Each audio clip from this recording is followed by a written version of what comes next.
जीवन हमें एक मौका देता है, इसलिए जब भी सही कॉलेज चुनने का समय आए तो सिर्फ मंगलायतन यूनिवर्सिटी आपके बेहतरीन भविष्य और सर्वांगीण विकास के।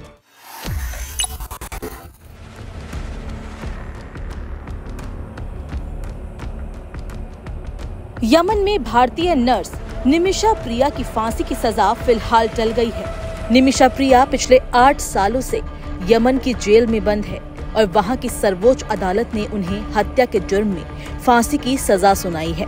भारत सरकार की तरफ से उन्हें रिहा कराने की तमाम कोशिशों के बावजूद पिछले दिनों निमिषा प्रिया को 16 जुलाई 2025 को फांसी दे देने की तारीख तय की गई थी। अब विदेश मंत्रालय के सूत्रों ने बताया है कि स्थानीय प्रशासन ने भारतीय नर्स को बुधवार को दी जाने वाली फांसी की सजा फिलहाल स्थगित कर दी है। इस बीच भारत के प्रसिद्ध इस्लामिक धर्मगुरु और ग्रैंड मुफ्ती कांतापुरम AP अबू बकर मुस्लियार ने एक साहसिक और मानवीय कदम उठाते हुए निमिषा प्रिया की फांसी रुकवाने में एक अहम भूमिका निभाई है। न्यूज एजेंसी ANI की रिपोर्ट के अनुसार ग्रैंड मुफ्ती ने स्पष्ट किया कि इस्लाम का एक अलग और न्याय आधारित कानून है। उन्होंने बताया कि इस्लामी कानून के अनुसार यदि किसी को मौत की सजा सुनाई जाती है तो पीड़ित परिवार के पास ये अधिकार होता है कि वो क्षमा कर सकते हैं। ग्रैंड मुफ्ती का कहना है, इस्लाम सिर्फ सजा और गुनाह की बात नहीं करता, वो इंसानियत को सबसे ऊपर रखता है। मैंने यमन के इस्लामिक विद्वानों से संपर्क किया और उनसे अनुरोध किया कि वे इस मामले में हस्तक्षेप करें।